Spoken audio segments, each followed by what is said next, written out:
sobre esta volatilidad en el tipo de cambio, las perspectivas económicas para este año que se avisoran pues un poco complejas, por lo menos de acuerdo a lo que han dicho ya analistas al respecto. Por eso hemos decidido platicar con la licenciada Soraya Pérez Munguía. Ella es presidenta de la Federación del Colegio de Economistas, esto a nivel nacional, por supuesto, ya se encuentra en la línea telefónica.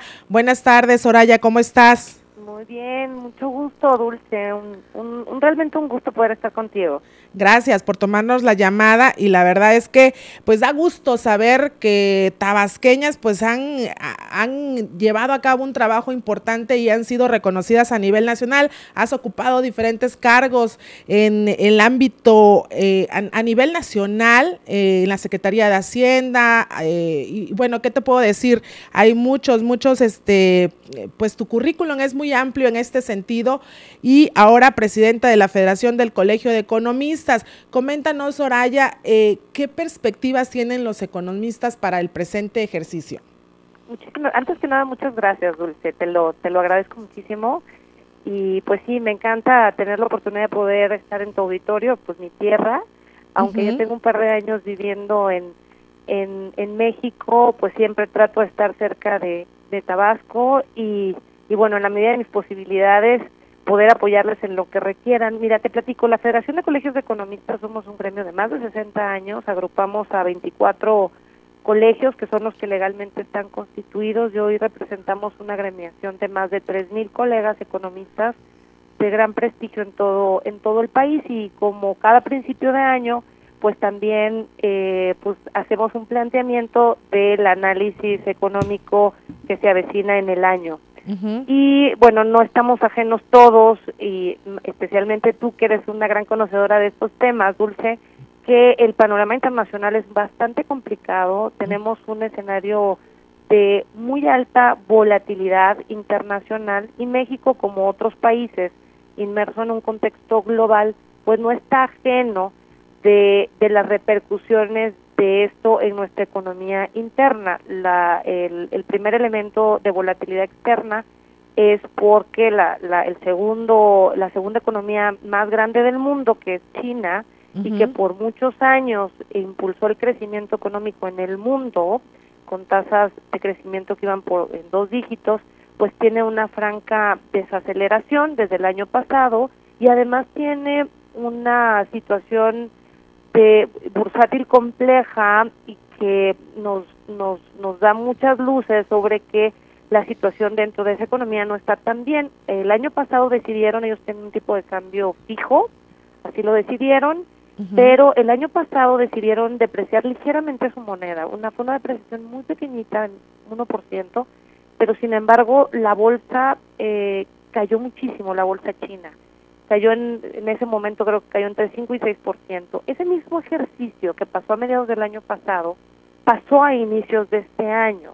Entonces, en una economía tan importante como es la China hoy en día, pues la bolsa china cayó más de 7% en una microdepreciación de 1.5% de su moneda, y eso desestabilizó al resto de las economías. Vivimos en un sistema de paridades y pues lo que pasa en un país definitivamente repercute en otro, y máxime en países que tenemos más o menos los mismos niveles de riesgo país. Entonces es una noticia que está impactando al mundo. La segunda, pues afortunadamente México no tiene un nivel comercial, una relación comercial como la tienen otros países de Latinoamérica con China. Nuestra principal relación es con América del Norte, es con Estados Unidos, y bueno, también no estamos ajenos a la apreciación del tipo del dólar, y pues eso también provoca inmediatamente que todas las monedas que nos relacionamos con ellos, pues suframos una depreciación. Pero el escenario de volatilidad viene de América, de Estados Unidos, por la noticia que durante muchísimos meses nos estuvo generando mucha incertidumbre sobre si iban finalmente a incrementar las tasas de interés de su moneda. Recordará tu auditorio que la tasa de interés de Estados Unidos por muchísimo tiempo estuvo básicamente en cero. De 0 a 0.25% era la tasa de referencia del Banco Central, como una medida para incrementar el empleo y que la gente gastara, era un mecanismo para que hubiera crecimiento económico. Claro. Y ante la buena noticia del cierre que tuvieron el año pasado en empleo y las perspectivas para este año, pues deciden incrementar las tasas de interés. Y lo mismo, ante un incremento en tasas de interés, pues bueno, hay una volatilidad en los mercados de capitales y pues los inversionistas mueven su dinero. Y el tercer elemento definitivamente son la caída en las materias primas. Hay una caída generalizada en varias materias primas que son muy importantes y para nosotros especialmente el petróleo, por supuesto, ha tenido una caída de casi 70%, es terrible lo que está pasando. Afortunadamente México ya no está en las mismas condiciones de hace 20 años, en donde nuestra economía, nuestra exportación era 80% petrolera. Afortunadamente ha habido un cambio en la estructura de nuestras exportaciones, hoy el 80% son manufacturas, pero sí hay una cierta dependencia que nos afecta. Ante ese escenario internacional, México no está ajeno y esperamos que va a haber un crecimiento, definitivamente va a ser un año bueno en comparación con otras economías emergentes o similares a nosotros. Muchos me preguntan, pero es que no es suficiente, tenemos que crecer el 5%. Eso es prácticamente imposible bajo las condiciones actuales. El crecimiento de México va a ser relativamente igual al que tuvimos al cierre del año pasado. Nuestra estimación es 2.6%, pero es un crecimiento muy bueno porque la región en la que estamos inmersos, que es América Latina, prácticamente no va a crecer, igual que el año pasado, y sería un crecimiento más o menos similar al crecimiento del mundo, o sea, lo que se espera en el crecimiento mundial. Pues básicamente esa es la expectativa. Yo lo que quisiera decirte es que México está preparado, tiene fundamentos sólidos que nos permiten ante un escenario muy complejo internacional hacerle frente de una manera buena, quizás no suficiente para lo que para las expectativas de los mexicanos, pero en comparación con otros mucho mejor.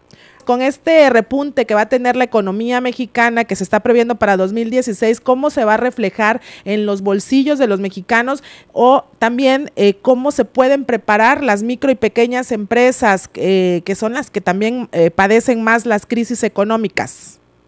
Sí, es muy importante para nosotros, y lo hemos analizado en diversos foros dentro de la Federación, darle seguimiento a la implementación de las reformas estructurales. No, las reformas no son una ocurrencia, son un consenso al que se llegó después de décadas en donde se habían identificado áreas susceptibles de mejora en nuestro país y que no habían podido tocarse o avanzar, pues bueno, por la falta de consensos políticos. Entonces, en nuestro gremio es muy importante seguir avanzando en la implementación de las reformas porque es la única forma en la que finalmente los ciudadanos, los mexicanos, podremos ver una diferencia en nuestro bolsillo. Haciéndote un recuento muy rápido, hemos identificado que son 4 las reformas que pueden tener un beneficio inmediato en el bolsillo de los mexicanos. La primera es la reforma financiera. Fue una reforma que no se discutió mucho porque había un gran consenso, pero que ya hoy tiene algunos beneficios, incluso a partir del incremento en la tasa de interés que vivimos a principios de año. Las tasas de interés en lo general del crédito al consumo disminuyeron casi 2% del año pasado a hoy, a estos días. El crédito a las empresas casi 1% y a la vivienda 0.7%. Eso ya es una realidad y este tipo de beneficios son los que nos gusta escuchar a los ciudadanos, ¿no? El financiamiento al sector privado ha aumentado. Esa es una gran herramienta, especialmente para el sector empresarial. El sector empresarial no tiene otra forma de crecer sino es a través del crédito. Es una herramienta que se tiene que usar. México por mucho tiempo ha sido un país con bajo financiamiento al sector privado, pero de 2012 a 2015 hemos logrado incrementar casi 6 puntos porcentuales del PIB. Falta un camino por recorrer, pero esos beneficios son los que estamos impulsando desde la Federación. La reforma energética, hemos escuchado mucho sobre los beneficios de la reforma energética, algunos de ellos en el mediano plazo, por supuesto, pero ya tenemos algunos beneficios inmediatos como la baja en las tarifas de electricidad y de gas, y un tema que me parece muy importante es la decisión que tuvieron a finales del año pasado de adelantar la liberación de los precios de la gasolina. Era un tema que estaba previsto en la reforma hasta el 2018 y que a partir de este año ya empezamos a ver algunos beneficios. México es un país productor, es un país que goza de tener petróleo. Sin embargo, cuando hay caídas en esta materia prima, que es un commodity internacional, nunca habíamos visto los beneficios en nuestros bolsillos. Por primera vez los precios de la gasolina están bajando. La reforma de telecomunicaciones, le damos un seguimiento puntual en nuestro gremio, los economistas, porque es quizás una de las reformas con beneficios, que tuvimos beneficios inmediatos. Las tarifas de larga distancia internacional bajaron 40%, la telefonía móvil 17%, la telefonía fija 5%, y hoy tenemos nuevos competidores que están invirtiendo y que seguramente todo esto generará un ambiente de competencia que beneficiará a todos, incluido al sector empresarial. Incluso la reforma hacendaria, que es quizás la que más nos ha dolido, de la que ha habido más quejas por parte de los empresarios, pero que es sin duda una reforma que ha venido a ser un buen complemento ante la caída de los precios del petróleo, porque el cambio estructural que representó el dejar de depender del petróleo y ahora depender más de la recaudación tributaria fiscal, pues bueno, ha permitido que México mantenga una estabilidad y no haya caído en una crisis como otros países como Brasil o Venezuela, que están realmente en aprietos por no apostarle a una recaudación fiscal en lugar de su recaudación en materia de petróleo, ¿no? La implementación es muy importante. Yo le apostaría, y bueno, hemos discutido eso y lo hemos tomado como una línea dentro de la Federación, un nuevo federalismo hacendario. Quizás si hace falta una reforma, es una reforma más federalista, cómo darle más atribuciones a los estados y que las entidades y los municipios dejen de sentir que el presupuesto es básicamente, no se lo ganan, no hay un gran esfuerzo para tenerlo, y sí que empiecen a tener más potestades y al mismo tiempo más recursos para enfrentar las demandas de la ciudadanía, porque finalmente el orden local es el que enfrenta a la ciudadanía más de frente, incluso más que el orden federal. Ajá. Pues la verdad es que suena bastante interesante esto y bueno, hay algunas recomendaciones que la Federación de Colegios de Economistas estarían haciendo a las micro y pequeñas empresas para que en este año pues puedan crecer, no se estanquen, no se vean afectados o no, por lo menos no despidan personal, no cierren sus puertas, Soraya. Mira, un tema que se ha discutido es el tema de la depreciación, ¿no? Y cómo vivimos esta dualidad entre la depreciación y la inflación más baja en la historia. Yo creo que si hemos logrado que la inflación esté en estos niveles nunca antes vistos desde que se tiene registro de la inflación en 1970, es porque ha habido un compromiso del sector empresarial y especialmente de aquellos que tienen algún componente de importación en su producción, ¿no? Ellos han absorbido de alguna manera parte de los costos de esta depreciación para contener la inflación. Entonces hay que ser muy respetuosos con este sector.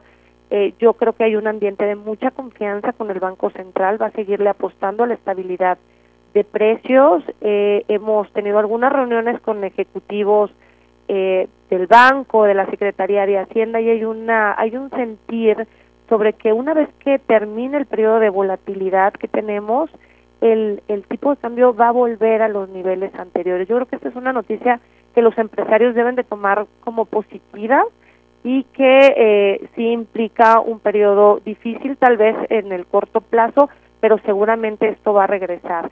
Yo le apostaría también al crédito. Hoy en día hay más mecanismos para el sector micro y mediano de financiamiento y realmente las condiciones son mucho mejores a las de hace algunos años. Quizás falta darle un poco más de promoción a estas bondades que hoy tenemos tanto en la banca de desarrollo como en la banca de primer piso, pero realmente es un sector al que debería seguírsele apoyando como hasta ahora. Muy bien, maestra Soraya Pérez Munguía, la verdad le agradezco que me haya tomado la llamada y por supuesto dar este punto de vista en torno, bueno, a la economía 2016. Muchas gracias. Al contrario, Dulce, es un placer estar contigo, con el auditorio. Un saludo con mucho cariño a todos los tabasqueños.